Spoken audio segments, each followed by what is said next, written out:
Hello students, welcome back. आज की class में हम लोग क्लास 11th का चैप्टर 10 करेंगे जिसका नाम है कैश बुक। कैश बुक कराने से पहले, इसके प्रैक्टिकल पार्ट कराने से पहले कुछ बहुत ही ज्यादा जरूरी चीजें आपको बताना चाहूंगा। अगर आप ये बातें ध्यान रखेंगे तो चैप्टर में आने वाले कुछ डाउट्स आपके पहले ही क्लियर हो जाएंगे। तो आइए एक नजर डाल लेते हैं। कहता है points to be remembered for double column cash book. आपको पता है कैश बुक जो हमारे पेपर में पूछी जा सकती है वो होती है single column cash book, double column cash book या फिर पेटी कैश बुक। अभी हम बात करेंगे डबल कॉलम कैश बुक की। देखिए, डबल कॉलम कैश बुक में सिर्फ कैश और बैंक की ट्रांजैक्शन आती है, लेकिन अगर हम बात करते हैं सिंगल कॉलम कैश बुक की,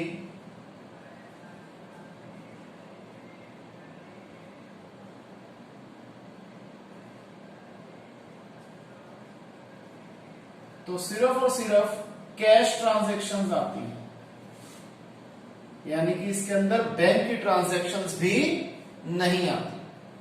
ठीक है जी। फिर no credit transaction is recorded.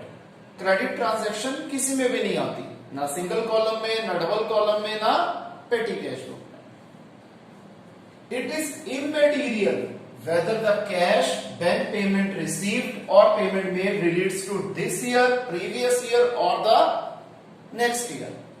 हमें जो पैसा मिल रहा है हम उसे रिसिप्ट साइड पे लिख देंगे, हमने जो पैसा दिया उसे हम पेमेंट साइड पे लिख देंगे, इररिस्पेक्टिव वो जो पैसा है करंट ईयर का है, पिछले साल का है या आने वाले साल का है। इसी तरीके से जो पैसा हमें मिल रहा है उसको हम रिसिप्ट साइड पे लिख देंगे और जो पैसा जा रहा है उसे हम पेमेंट साइड पे लिख देंगे, इररिस्पेक्टिव कि वो जो पेमेंट हमें मिली है या जो हमने पेमेंट करी है वो कैपिटल नेचर की है या रिवेन्यू नेचर की।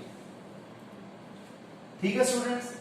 फिर ट्रेड डिस्काउंट और डिस्काउंटिंग चार्जेस को हम कहीं पे भी शो नहीं करते, लेकिन जो हम डिस्काउंट अलाउ करते हैं या जो हम डिस्काउंट रिसीव करते हैं उसे हम कैश बुक में तो नहीं दिखाएंगे, लेकिन उसको जर्नल एंट्री में जरूर दिखाएंगे। एक चीज ध्यान रखना कि जिन भी चीजों को हम कैश बुक में नहीं दिखाते उसको जर्नल में जरूर दिखाएंगे।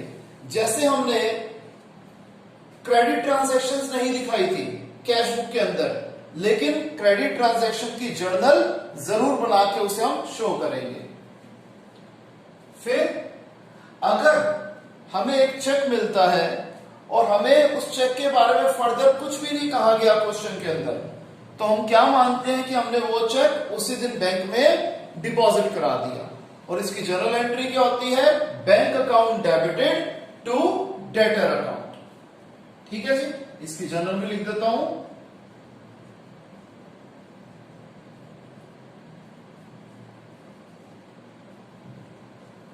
और इसको हम कैश बुक में दिखाएंगे।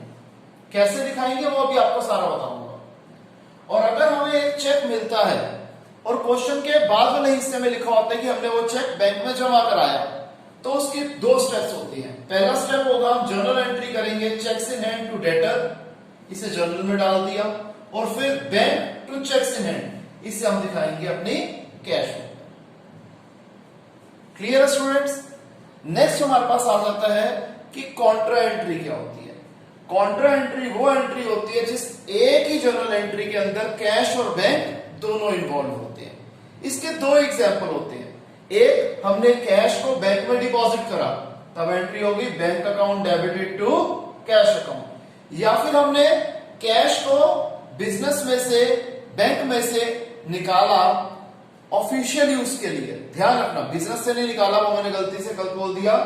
हमने बैंक में से पैसे निकलवाए ऑफिशियल यूज के लिए, तब भी कॉन्ट्रा एंट्री हो जाएगी, क्योंकि इसकी जर्नल होती है cash account debit to bank account, और इन दोनों को ही हम दिखाएंगे कैश बुक।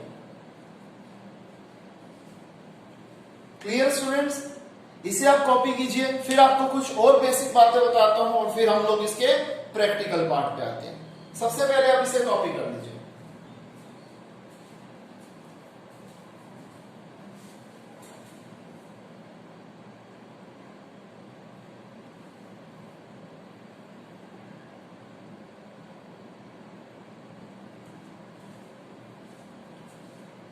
तो आइए स्टूडेंट्स, अब हम प्रैक्टिकल पार्ट पे आ जाते हैं। सबसे पहले हम करते हैं इलस्ट्रेशन 1, जो कि सिंगल कॉलम कैश बुक के ऊपर बेस्ड है। हमें कहते हैं prepare single column cash book for the month of April 2020 from the following transactions of Amitabh of Chennai. ठीक है जी, अब इसको देखते हैं। सबसे पहले अप्रैल 1 पे हमें कैश का बैलेंस दे रखा है, कैश इन हैंड, हम वो लिख देते हैं 2020 अप्रैल 1 टू बैलेंस ब्रॉड डाउन। कितना बैलेंस है जी? 25,000। अगर आप देखेंगे तो इसका परफॉर्मा वैसा ही है जैसे हम जर्नल में बनाते थे। ठीक है स्टूडेंट्स, सॉरी लेजर में बनाते थे। अब आगे है कैश सेल्स 2,20,000 की।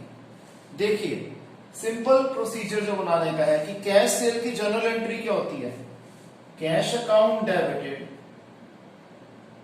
To sales account. तो इसको हम कैसे लिखेंगे? कैश अकाउंट में लिखेंगे टू सेल्स अकाउंट। सेम वही ट्रीटमेंट रहेगी, हम लिखेंगे टू सेल्स अकाउंट और कैश में कितना आ जाएगा? जितना सेल्स का अमाउंट था 2,20,000। डेट थी अप्रैल 2। आगे डिपॉजिटेड कैश इन बैंक, हमने 2 लाख रुपीस को बैंक में डिपॉजिट करवाया। तो जर्नल एंट्री क्या बन जाएगी? Bank account debited to cash account. अब हम कैश बुक बना रहे हैं, it is just like cash account, अभी आपको बताया है। तो हम क्या लिखेंगे?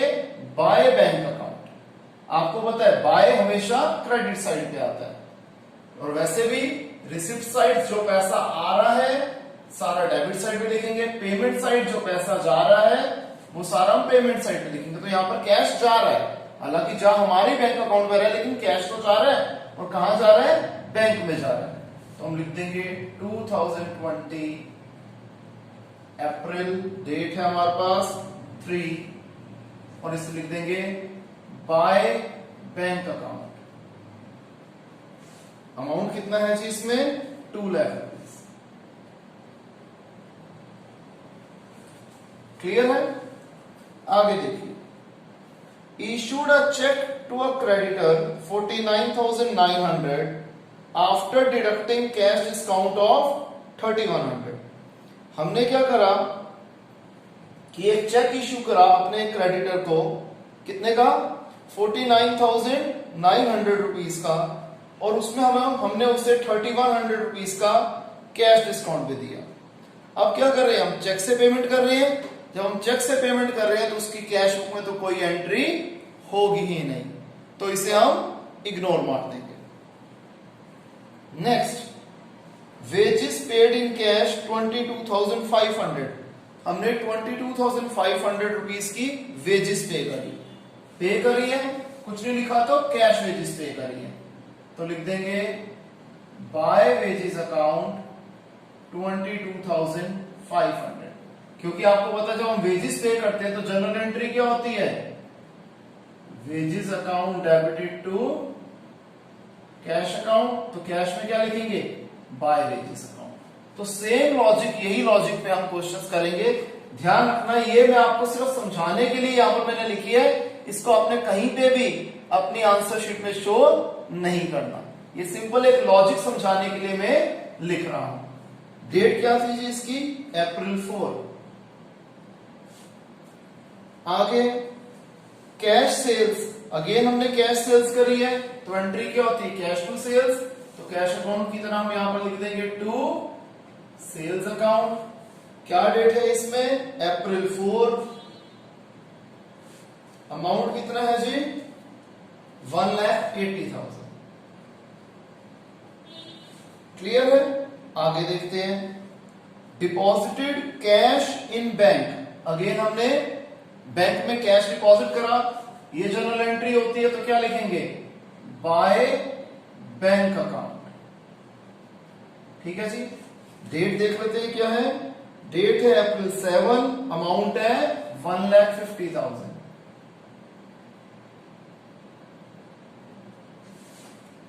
आगे, paid cash to transporter against their bill number 265 on goods sold 4,500। हमने ट्रांसपोर्टर्स की पेमेंट करी है 4,500 रुपीज की। ट्रांसपोर्टर्स जो हमारा सामान लेके गए थे, गुड्स सोल्ड करे थे हमने, तो ये कैरेज आउटवर्ड है, तो लिख देंगे बाय कैरेज आउटवर्ड। अगर गुड्स परचेज करने के दौरान ये एंट्री होती तो हम लिखते बाय कैरेज इनवर्ड। ठीक है जी। डेट क्या है इसकी? अप्रैल 9 और अमाउंट है 4,500। Next, paid cash for repairs 2,000 rupees. हमने रिपेयर्स करवाए तो लिख देंगे बाय रिपेयर्स अकाउंट 2,000। लॉजिक यही चल रहा है, इसमें भी जनरल एंट्री क्या होगी? Repairs to cash. इसमें क्या होगी? Carriage outward to cash. तो उसी लॉजिक में मेरे सारे क्वेश्चंस हम करेंगे। फिर purchase goods on credit from you and company. अब हमने गुड्स उधार पे खरीदे हैं तो इसकी कोई ट्रीटमेंट कैश बुक के अंदर नहीं की जाएगी। Next, paid cash to Sunil a creditor after deducting 500 rupees. और हमने टोटल एक्चुअली पे कितने किए हैं? 9,500 रुपीज पे करे हैं। अब देखिए जी, हमने सुनील की पेमेंट करी 9,500 रुपीज की, 500 रुपए डिस्काउंट काटने के बाद, यानी कि सुनील के हमने एक्चुअली देने थे 10,000 रुपए,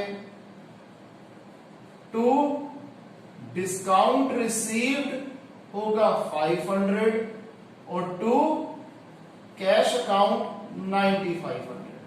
ये थी ओरिजिनल जर्नल एंट्री। अब हम कैश बुक में क्या लिखेंगे? By Sunil, by Sunil. Amount कितना आएगा?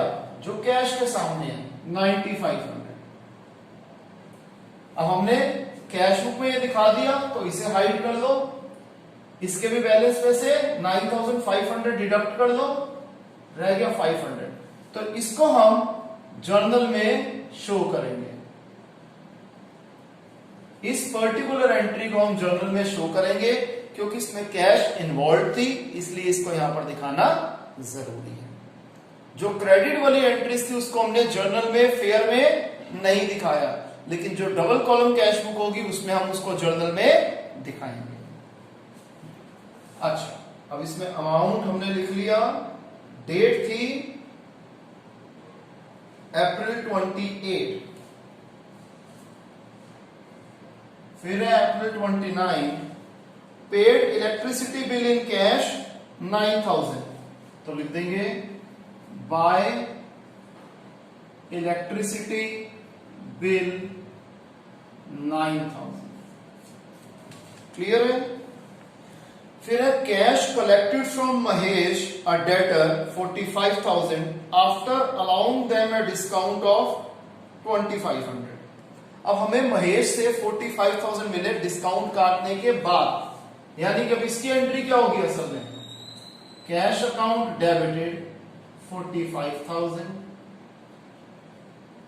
डिस्काउंट अलाउ हमने किया उसे 2,500, टू महेश 47,500। यानी कि एक्चुअली में हमें उससे लेने थे 47,500, 2,500 रुपए का हमने उससे डिस्काउंट दिया और 45,000 हमें उससे मिल गए। अब जब इसे हम लिखेंगे तो कैश में क्या लिखेंगे? टू महेश और कितने पैसे मिल रहे हैं इससे? 45,000 मिल रहे हैं। जब हमने कैश शो कर दिया तो कैश तो ये लिखेंगे नहीं, और इसमें से 45,000 रिड्यूस कर देंगे तो ये रह जाएगा 2,500। तो अगेन इसको भी हम जर्नल में हमने एक ये एंट्री दिखाई थी, एक ये एंट्री दिखाई थी। क्लियर है? डेट क्या थी ये? अप्रैल 30। अप्रैल 30। क्लियर है स्टूडेंट्स? इसके बाद हम क्या करते हैं? जो उस महीने की लास्ट डेट होती है उसमें हम कर देते हैं जी बाय बैलेंस सीडी। अब कुछ स्टूडेंट्स कहते हैं सर आपको पहले कैसे पता लग गया कि इसमें यहीं पर क्रेडिट साइड पे ही बैलेंसिंग फिगर आएगी? वो इसलिए क्योंकि बेटा कैश है एसेट, एसेट का होता है डेबिट बैलेंस, और एसेट का कभी भी माइनस में बैलेंस जा ही नहीं सकता। बैंक का फिर जा सकता है बैंक ओवरड्राफ्ट के केस में, लेकिन कैश का कभी भी नेगेटिव बैलेंस जा ही नहीं सकता। तो एक लाइन छोड़ के यहां पर हम कर देते हैं टोटलिंग, सेम सिमेट्री में हम करेंगे। आपको पहले बताया गया है 4,70,000, यही बड़ा है, हमने दोनों तरफ लिख दिया 4,70,000। अब इस 4,70,000 में से क्रेडिट साइड की सारी आइटम्स को टोटल कर देंगे और फिर वो सब्ट्रैक्ट कर देंगे। 2, 350, 368, 375, 397, 500।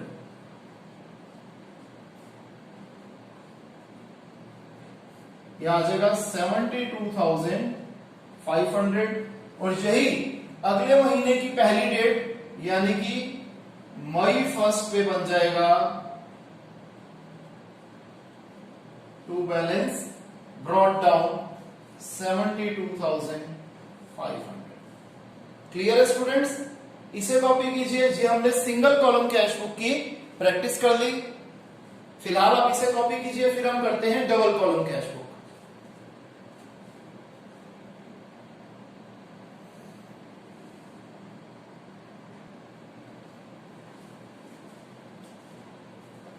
आइए स्टूडेंट्स अब हम करते हैं इलस्ट्रेशन 3। एक्चुअली एक छोटा सा एरर हो गया, मैं आंसर मैंने पूरा लिख दिया और फिर रियलाइज करा कि मैंने वीडियो तो ऑन ही नहीं करी, तो अब मैंने आंसर लिख दिया तो आपको समझा देता हूं, ठीक है? देखिए हमें 2 कॉलम जिसे हम डबल कॉलम कैश बुक कहते हैं वो बना ली है। मार्च 1 पे कहता है कैश का बैलेंस है 15,000 और बैंक का बैलेंस है 50,000, तो हम लिख देंगे 2 बैलेंस ब्रॉट डाउन, कैश में 15,000 और बैंक में 50,000। ठीक है जी। ट्रीटमेंट वही होगी, हम लोग धीरे धीरे समझेंगे कि कैसे बनती है जर्नल एंट्रीज और जर्नल एंट्री को किस तरीके से हम कैश बुक में, इनफैक्ट 2 कॉलम कैश बुक में किस तरीके से डालेंगे। Purchase goods for cash, purchase goods for cash क्या होता है? Purchases account debited to cash account, तो हम क्या लिखेंगे? कैश में लिखेंगे बाय परचेजेस अकाउंट, हम कैश में लिखेंगे बाय परचेजेस अकाउंट। क्लियर है स्टूडेंट्स? डेट और अमाउंट हमें दे रखा है। फिर डिपॉजिटेड इन बैंक 5,000 रुपीज, हमने 5,000 रुपीज बैंक में डिपॉजिट कराए। अब ये जर्नल एंट्री कौन सी है? ये कॉन्ट्रा एंट्री है। हमने जब बैंक में कैश जमा कराया तो एंट्री होती है bank account debited to cash account. तो क्या बन जाएगा ये? हम बैंक अकाउंट में लिखेंगे टू कैश अकाउंट, कॉन्ट्रा का साइन डाल के, टू कैश अकाउंट कॉन्ट्रा का साइन डाल के हमने बैंक में लिख दिया, और ऑपोजिट साइड पे बाय बैंक अकाउंट कॉन्ट्रा का साइन डाल के cash, bye bank account Contra का साइन डाल के कैश के अंदर अमाउंट लिखा जाएगा। फिर है कैश सेल्स, हमने कैश सेल्स करी, एंट्री क्या होती है? Cash account debit to sales account, तो लिख देंगे टू सेल्स अकाउंट और कैश में अमाउंट आ जाएगा। फिर cash withdrew from bank for office use, again contra entry का एग्जांपल है। हमने कैश को बैंक में से निकाला ऑफिशियल यूज के लिए, तो एंट्री होती है cash account debited to bank account. Contra entry होगी, कैश और बैंक दोनों इन्वॉल्व हो रहे हैं, तो हम डेबिट साइड पे क्या लिखेंगे? टू बैंक अकाउंट, कॉन्ट्रा का साइन और अमाउंट आएगा कैश में। टू बैंक अकाउंट, कॉन्ट्रा का साइन और अमाउंट आएगा कैश में। और पेमेंट साइड पे बाय कैश अकाउंट, कॉन्ट्रा का साइन और बैंक के नीचे amount. By cash account, Contra का साइन, बैंक के नीचे अमाउंट। इसको आप दूसरे तरीके से भी समझ सकते हैं कि जब हमने बैंक से पैसे निकलवाए तो हमारा कैश बैलेंस इंक्रीज हो गया और हमारा बैंक बैलेंस रिड्यूस हो गया।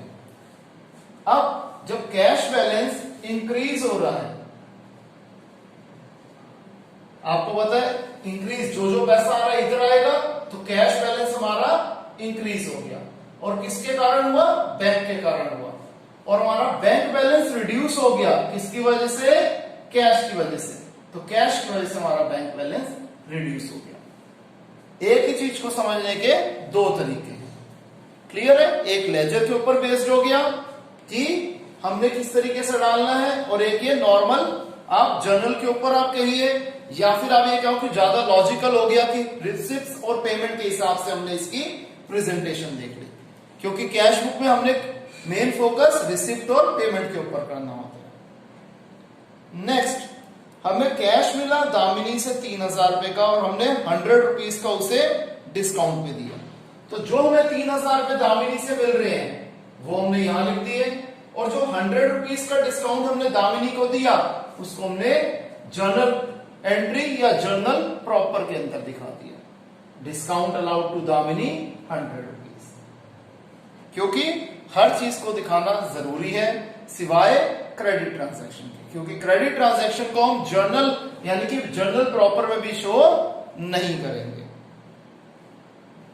फिर नेक्स्ट आ जाता हमारे पास, हमें चेक मिला निम्रत से 2000 रुपए का, और हमने उसे 75 रुपीज का डिस्काउंट दिया।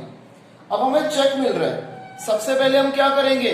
क्वेश्चन को पढ़ के देखते हैं रिमेनिंग पार्ट को कि निम्रत के चेक के बारे में कुछ कहा गया या नहीं कहा गया। हमें इस क्वेश्चन में निम्रत के बारे में के चेक के बारे में कुछ नहीं कहा गया, तो क्या मानेंगे? हमने उसी दिन वो बैंक में डिपॉजिट करा दिया, तो लिखेंगे टू निम्रत और बैंक में अमाउंट आ गया। और जो हमने 75 रुपीज का निम्रत को डिस्काउंट दिया है उसे हम जर्नल प्रॉपर में शो कर देंगे। फिर हमें एक पोस्ट डेटेड चेक मिला दीपक से 5000 रुपीज का। अगेन आपको बोला था जब भी हमें चेक मिलता है हम remaining part of the question को जरूर देखते हैं कि उस चेक के बारे में फर्दर कुछ कहा गया है या नहीं कहा गया। अगर नहीं कहा गया होता तो जैसे हमने निम्रत के केस में माना, हमने उसे यह अज्यूम कर लिया कि हमने बैंक में सेम डे पे डिपॉजिट कर दिया, लेकिन अब यहां पर चेक के बारे में कहा गया है कि हमने 23 मार्च को उस चेक को बैंक में जमा कराया। तो जब हमें वो चेक मिला तो उसको हम जर्नल प्रॉपर में डाल देंगे चेक्स इन हैंड टू दीपक, और जब हम इसको बैंक में डिपॉजिट कर देंगे तो लिख देंगे टू चेक्स इन हैंड और बैंक के नीचे अमाउंट आ जाएगा। क्लियर है? फिर हमने एक चेक इश्यू किया चंदर को 2500 का, और हमने उसे उसने हमें 125 रुपीज का डिस्काउंट दिया। ध्यान रखना, अगर हम किसी को चेक से पेमेंट करते हैं तो हम स्ट्रेट अवे अपने बैंक बैलेंस को रिड्यूस कर देंगे। तो हमने कर दिया बाय चंदर, बैंक बैलेंस आ गया, बैंक में हमने बैलेंस को रिड्यूस कर दिया। क्रेडिट साइड पे लिखने का मतलब ही यही है कि बैलेंस रिड्यूस हो रहा है, और जो उसने हमें 125 रुपीज का डिस्काउंट दिया है उसको हमने जर्नल प्रॉपर में दिखा दिया। Journal proper is just like journal entry, ज्यादा आपको परेशान होने की जरूरत नहीं है। ठीक है, अगर हम इस टॉपिक को एकदम आसान तरीके से समझे तो यहां पर journal proper means journal entry है, एक्सेप्ट फॉर क्रेडिट ट्रांजैक्शन, जो शायद मैंने पहले आपको गलती से पहले बोल दिया था कि हम लोग क्रेडिट ट्रांजैक्शन को जर्नल में दिखाएंगे, नहीं दिखाना। अगर मैंने ऐसा कहा है तो I take my words that वो गलती से मुंह से शायद निकल गया होगा। आगे, फिर withdrew from bank for personal use 1500 rupees. अब 1500 रुपीज हमने पर्सनल यूज के लिए बैंक से निकलवाए तो ये कॉन्ट्रा एंट्री नहीं है, क्योंकि इसकी जर्नल एंट्री क्या होती है? Drawings to bank. तो इसमें सिर्फ बैंक है, कैश तो है नहीं। कैश और बैंक वाली कॉन्ट्रा एंट्री है तो हम क्या लिखेंगे? बाय ड्रॉइंग्स और बैंक के नीचे अमाउंट आ जाएगा। फिर हमने अशोक मित्रा को गुड्स बेचे। अशोक मित्रा को गुड्स बेचे सिर्फ नाम है, उधार पे बेचे, इसको कहीं स्पेस नहीं मिलेगी, ना कैश बुक में ना जर्नल में। फिर हमने परचेज करे गुड्स चंदर से, अगेन क्रेडिट परचेजेस है, ना ये कैश बुक में आएगा ना ये हमारे जर्नल प्रॉपर में आएगा। फिर हमें अशोक मित्रा से चेक मिला जो कि हमने बैंक में भी जमा करा दिया, तो लिख देंगे टू अशोक मित्रा, बैंक में ये डिपॉजिट हो गया। अब लास्ट में हम क्या करते हैं? दोनों साइड का टोटल कर देते हैं, नॉर्मल बैलेंसिंग जैसे करते हैं। जिस साइड का टोटल बड़ा है दोनों तरफ वो लिख दिया, और फिर जो बैलेंस कैरिंग डाउन होता है वो होती है हमारी बैलेंसिंग फिगर। तो जैसे कैश का टोटल था इधर 30,000, हमने यहां भी 30,000 लिख दिया। यहां पर कैश का टोटल था 11,000, तो 30,000 में से 11,000 गया 19,000। फिर बैंक का डेबिट साइड का टोटल था 64,000, हमने दोनों तरफ ये लिख दिया। क्रेडिट साइड का टोटल था 6,000, तो 64,000 में से 6,000 गया 58,000। महीने की लास्ट डेट पे होता है balancing figure, balance carrying down, और अगले महीने की पहली डेट पे ऑपोजिट साइड पे यही बैलेंस ब्रॉट डाउन बन के आ जाता है। क्लियर है स्टूडेंट्स? इसे कॉपी कीजिए। फिर हम एक डबल कॉलम कैश बुक का एक और एग्जांपल करते हैं।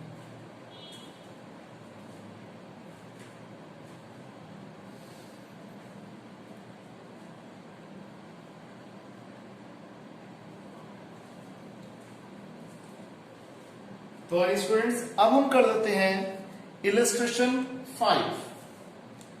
कहते हैं हमें इन एंट्रीज को, इन ट्रांजैक्शंस को रिकॉर्ड करना है। सुभाष जो कि कोची में रहते हैं, उनके लिए एक डबल कॉलम कैश बुक बनानी है।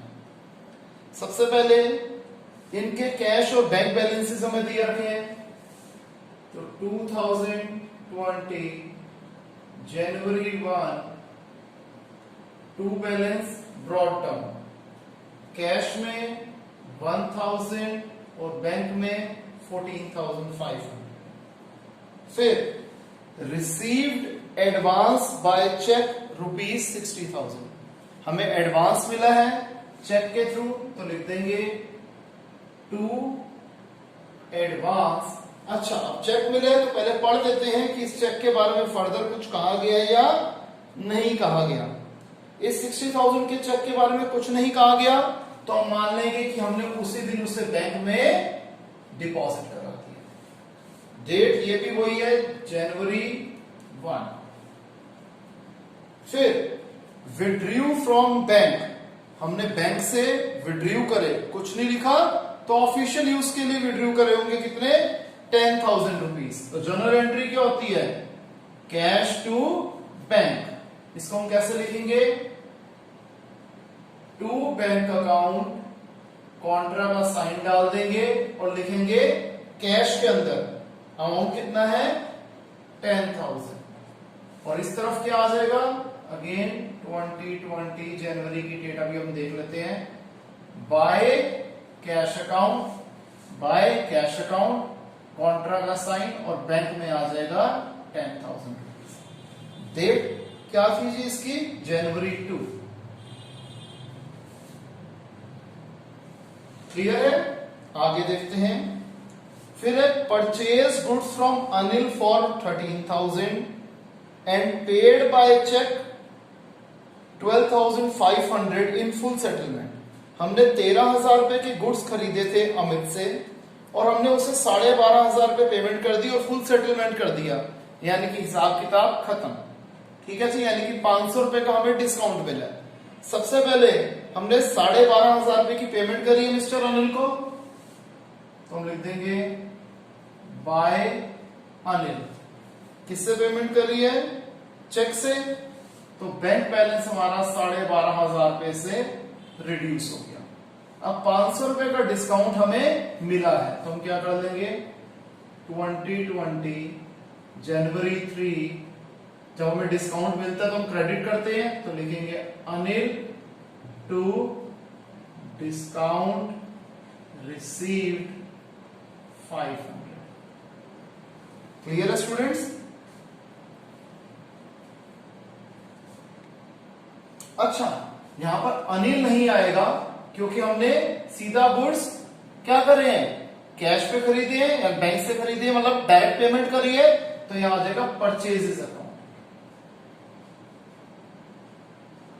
Purchases account debited to discount received account. Clear है? आगे देखते हैं। फिर है हमारे पास paid wages for the construction of cycle shed. अब साइकिल शेड बना रहे हैं, एक नई चीज को हम वजूद में ला रहे हैं, it is a capital nature expenditure, तो आएगा बाय बिल्डिंग्स अकाउंट, क्योंकि cycle shed is a part of building. ठीक है जी, डेट है जनवरी 4 और कुछ नहीं लिखा तो हमने पेमेंट करी होगी कैश से 2500। क्लियर? आगे देखते हैं। हमें एक चेक मिला मोहन से 9800 रुपीज का, जबकि उसने हमारे देने थे 10,000 रुपीज और फुल सेटलमेंट हो गई। ठीक है जी। और अगली डेट पे बोला गया कि हमने मोहन के चेक को बैंक में डिपॉजिट कराया, यानी कि अभी तक ये क्या था, चेक्स इन हैंड मानेंगे। तो जनवरी 5 चेक्स इन हैंड डेबिटेड 9800, हमने इसे डिस्काउंट दिया है तो डिस्काउंट अलाउड डेबिटेड 200 टू बंदे का क्या नाम है, मोहन, टू मोहन 10,000। और जब हम इसके चेक को बैंक में डिपॉजिट करेंगे तो यहां लिख देंगे टू चेक्स इन हैंड और बैंक में आ जाएगा 9,800। और हमने इसके चेक को बैंक में डिपॉजिट कराया है जनवरी 8 पे। ठीक है जी। फिर परचेज स्टेशनरी फॉर कैश 1500, तो लिख देंगे बाय स्टेशनरी अकाउंट 1500 कैश के नीचे। क्लियर? फिर cheque of Mohan returned unpaid, cheque of Mohan returned unpaid, यानी कि जो मोहन का चेक था वो बाउंस हो गया, तो जो हमने बैंक बैलेंस अपना बढ़ाया था वो रिड्यूस कर देंगे और मोहन के अकाउंट को बढ़ा देंगे। मोहन से अब हमने पैसे दोबारा लेने हैं। एट द सेम टाइम जो हमने मोहन को डिस्काउंट दिया था उसकी भी एंट्री रिवर्स हो जाएगी। तो डिस्काउंट अलाउड लिखेंगे, डिस्काउंट अलाउड ही, वैसे हम डिस्काउंट रिसीव्ड को क्रेडिट लिखते हैं, लेकिन जब एंट्री रिवर्स होती है तो हेडिंग सेम रहती है। तो हो जाएगा Mohan to discount allowed 200 rupees, कि हमने जो उसे डिस्काउंट ओरिजिनली दिया था वो हम उससे अब वापस ले रहे हैं। डेट है जनवरी 14।